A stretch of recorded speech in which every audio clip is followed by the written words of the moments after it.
1.5 നൂറ്റാണ്ടിലേറെ പഴക്കമുള്ള വർക്കലയിലെ ചിലക്കൂർ ടണൽ വീണ്ടും തുറന്നു. ആക്കുളം ചേറ്റുവ ജലപാതയുടെ ആദ്യഘട്ട നിർമ്മാണ പ്രവർത്തനങ്ങളുടെ ഭാഗമായാണ് ടണൽ തുറന്നത്. കേരള ചരിത്രവും ശ്രീനാരായണ ഗുരുവിന്റെ ജീവിതവും വ്യക്തമാക്കുന്ന ലൈറ്റ് ആൻഡ് സൗണ്ട് ഷോയും ടണലിൽ ഒരുക്കിയിട്ടുണ്ട്.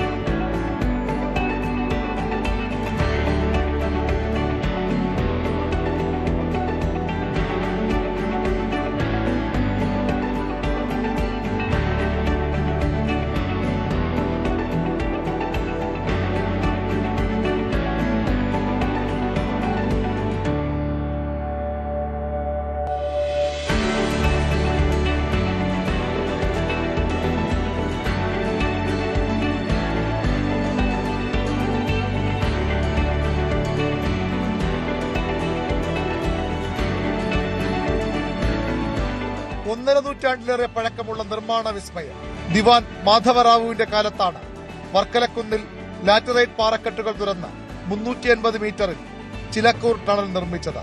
വർക്കലയിൽ മറ്റൊരു തുരങ്കവും നിർമ്മിച്ചു. ഇത് വർക്കല തുരപ്പെന്ന് അറിയപ്പെടുന്നു. ഈ 2 തുരങ്കപാതകളായിരുന്നു തിരുവിതാംകൂറിലെ ജലഗതാഗതത്തിന് വേഗം നൽകിയത്. സംസ്ഥാന സർക്കാരിന്റെ സ്വപ്ന പദ്ധതിയായ കോവളം ബേക്കൽ ജലപാതയുടെ ഭാഗമായാണ് ടണലുകൾ തുറക്കുന്നത്.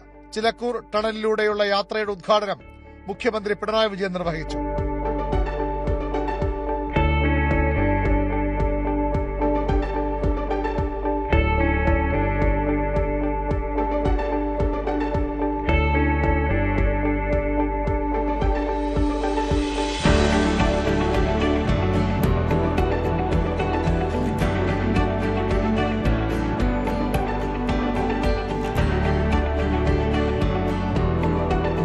കേരളത്തിന്റെ പാരമ്പര്യവും ശ്രീനാരായണ ഗുരുവിന്റെ ദർശനങ്ങളും ഉൾക്കൊള്ളുന്ന ലൈറ്റ് ആൻഡ് സൗണ്ട് ഷോയാണ് ചിലക്കൂർ ടണലിലെ പ്രധാന ആകർഷണം.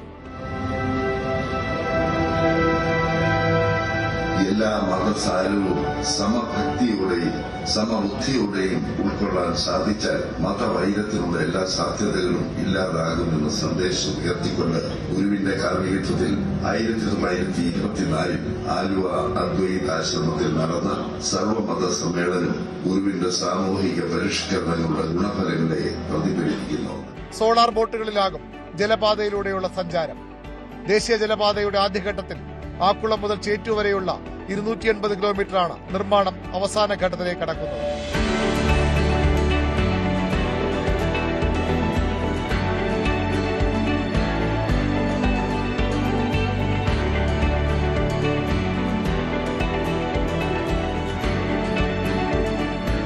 ന്യൂസ് 18 തിരുവനന്തപുരം. കൂടുതൽ വാർത്തകൾക്ക് news 18 Keralam YouTube channel subscribe ചെയ്യുക.